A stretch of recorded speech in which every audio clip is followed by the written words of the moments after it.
मेरे प्यारे साथियों, वाहिगुरु जी का खालसा, वाहिगुरु जी की फतेह। परसों हमने पावन बाणी सुखमनी साहब के 6वीं पौड़ी की विचार की थी। आज पहले अष्टपदी की 7वीं पौड़ी, इसका हम विचार करेंगे, चिंतन करेंगे। गुरु महाराज इस पावन बाणी में, इस पौड़ी में हमको क्या उपदेश कर रहे हैं। पहले भी मैंने ये बतलाया था कि यह पूरी अष्टपदी प्रभु के स्मरण के ऊपर रची गई है कि प्रभु के सिमरन की बरकत क्या है, प्रभु के सिमरन से क्या होता है, सिमरन करने वाले की अवस्था क्या होती है। यह सब का वर्णन इस पूरे अष्टपदी में किया गया है। आज 7वीं पौड़ी के अंदर गुरु महाराज क्या कथन कर रहे हैं, आओ हम सीधे बाणी से जुड़ें। गुरबाणी में इस प्रकार है, प्रभु कह सिमरन कारज पूरे। उस प्रभु परमात्मा के नाम का स्मरण करने से जो भी हमारे कार्य हैं, अधूरे कार्य हैं, वह पूरे हो जाते हैं। कोई कार्य नहीं बचता जो अधूरा है, क्योंकि प्रभु का सिमरन ही ऐसा है, इसके अंदर ऐसी बरकत है कि वह प्रभु के नाम मात्र से, सिमरन करने से, उसकी याद करने से, उसकी भक्ति करने से कार्य पूरे, हर प्रकार के जो कार्य है, हमारे काम है, कार्य है, हमारा जो मंतव्य है, जो मोटिव है, वह पूरा हो जाता है। फिर कहते हैं, प्रभु के सिमरन कभू ना झूरे। उस प्रभु परमात्मा के नाम का स्मरण करने से जो भक्त है, जो गुरुमुख है, जो नाम जपने वाला है, वह कभू ना झूरे का अर्थ है वह कभी फिर चिंतित नहीं होता, फिर झूरता नहीं है, वह तृष्णा के अग्नि में जलता नहीं है। झूरे का अर्थ है चिंता करना, झूरना। फिर वो किसी भी प्रकार की चिंता नहीं करता जो प्रभु परमात्मा के नाम का स्मरण करता है। आगे गुरुदेव जी कथन करते हैं, प्रभु का सिमरन हर गुण बानी।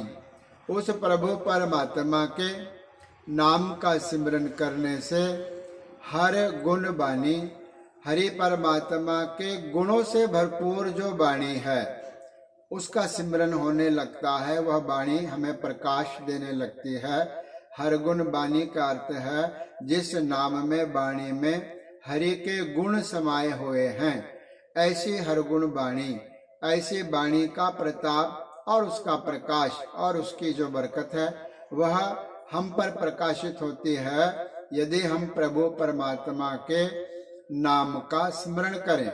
उस प्रभु के नाम में ही उसके नाम के गुण हैं। हम यदि सिमरन करते हैं तो उस नाम में भी उस परमात्मा के नामों का गुण है और उस गुणों से भरपूर वाणी अथवा सारी गुरबाणी, पूरे गुरबाणी को पढ़ना भी सिमरन है। इसलिए कभी ये ना समझें कि वाणी पढ़ रहे हैं ये अलग चीज है, हम सिमरन कर रहे हैं ये अलग चीज है। विद्वान कहते हैं ऐसा, लेकिन वास्तव में सत्य यह है कि वाणी भी पढ़ना सिमरन जैसा है, क्योंकि वाणी में उसी की व्याख्या है जिसका हम सिमरन करते हैं। फिर कहते हैं, प्रभु का सिमरन सहज समानी। उस प्रभु परमात्मा के नाम का सिमरन करने से व्यक्ति की जो मन की अवस्था है वह सहज हो जाती है, अडोल हो जाती है, और समानी, अडोलता के अंदर समायमान हो जाती है प्रभु परमात्मा के नाम का स्मरण करने से। निरंतर सिमरन चाहिए, ऐसा नहीं कि आज कर दिया कल छोड़ दिया, इससे कुछ नहीं होगा। इसलिए निरंतर सिमरन जो करेगा उसके मन की जो अडोलता है वो उसको प्राप्त होगी और उसके अंदर वो निवास करेगा। फिर कहते हैं, प्रभु का सिमरन निहचल आसन। उस प्रभु परमात्मा के नाम का स्मरण करने से निहचल आसन, निहचल का अर्थ है जो हल नहीं सकता, जो स्थिर है, सदा रहने वाला है। आसन जिसके ऊपर बैठा जाता है, इसका भाव यह होगा कि हमारे मन की जो वृत्ति है वह ऐसी हो जाएगी जो कभी डोल नहीं पाएगी। उस मन रूपी आसन के ऊपर ही परमात्मा का अथवा उसके नाम का निवास होता है। इसलिए निश्चल आसन, ऐसा आसन जो कभी डोलता नहीं, उस पर कौन विराजमान है? उसके ऊपर वह मन रूपी आसन है, उस पर परमात्मा विराजमान है। वह आसन फिर अडोल हो जाता है, फिर मन भी नहीं डोलता। इसका अर्थ यह है कि जब मन अडोल होता है तो वहां परमात्मा का वास होता है। फिर कहते हैं प्रभु का सिमरन कमल विगासन। कमल का अर्थ है हृदय रूपी कमल। प्रभु के सिमरन करने से तो बाहर के कमल खिलते ही हैं, लेकिन प्रभु का सिमरन करने से जो मन रूपी हृदय रूपी कमल है वह विगासन। विगासन का अर्थ है उसका विकास होता है, और विकास का अर्थ है खेलाया आनंद। अर्थात उस प्रभु परमात्मा के सिमरन करने से हृदय रूपी कमल उसका विकास होता है, वह आनंदित रहता है। अर्थात भगत जो है हमेशा प्रसन्नचित्त रहता है। भगत कभी भी चिंतित नहीं होता, क्योंकि उसने अपने आप को परमात्मा पे छोड़ दिया होता है। फिर कहते हैं प्रभु का सिमरन अनहत झुनकार। प्रभु परमात्मा के नाम का स्मरण करने से जो अनहद झुनकार है वह सुनाई देती है, जिसको हम अनाहद नाद भी कह सकते हैं। अनहद का अर्थ निरंतर भी है। जो निरंतर झुनकार हो रही है, ध्वनि हो रही है सारे सृष्टि के अंदर, ब्रह्मांड के अंदर, वो परमात्मा के नाम की जो सुंदर और मीठी रस से भरी हुई ऐसी जो धुनी हो रही है वह सुनाई देने लगती है। उसके अंदर उस आवाज में हमारी वृत्ति है जो वह लग जाती है।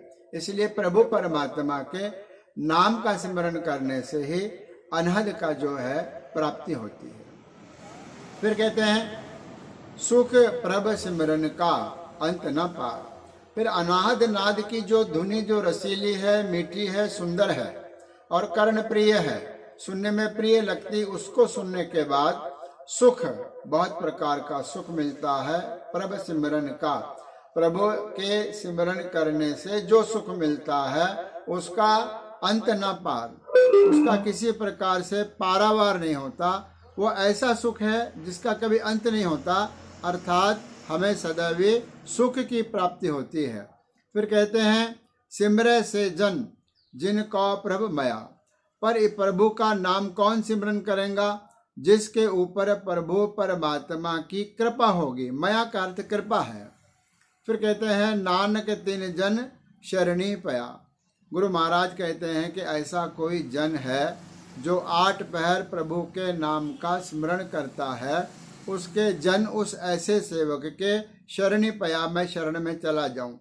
अपने आप पर घटा करके लोगों को उपदेश कर रहे हैं कि लोगों ने ऐसे व्यक्ति के शरण में, संत के शरण में जाना चाहिए जो 8 पहर प्रभु का नाम जप रहा है, अनहद झुनकार उसको सुनाई दे रहा है और उसके मन के अंदर हमेशा खिलाव है, खेड़ा है और प्रसन्नता है।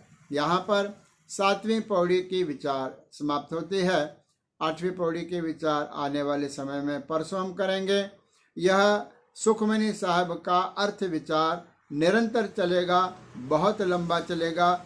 इसलिए सबसे विनती है गुरुमुखों से कि इस चैनल को अधिक से अधिक सब्सक्राइब करें, शेयर करें, अपने परिवार में इसका अर्थ सुनाएं, अपने मित्रों में इसका अर्थ सुनाएं, ताकि घर घर में सुखमनी साहब का जो विचार है वह पहुंच सके।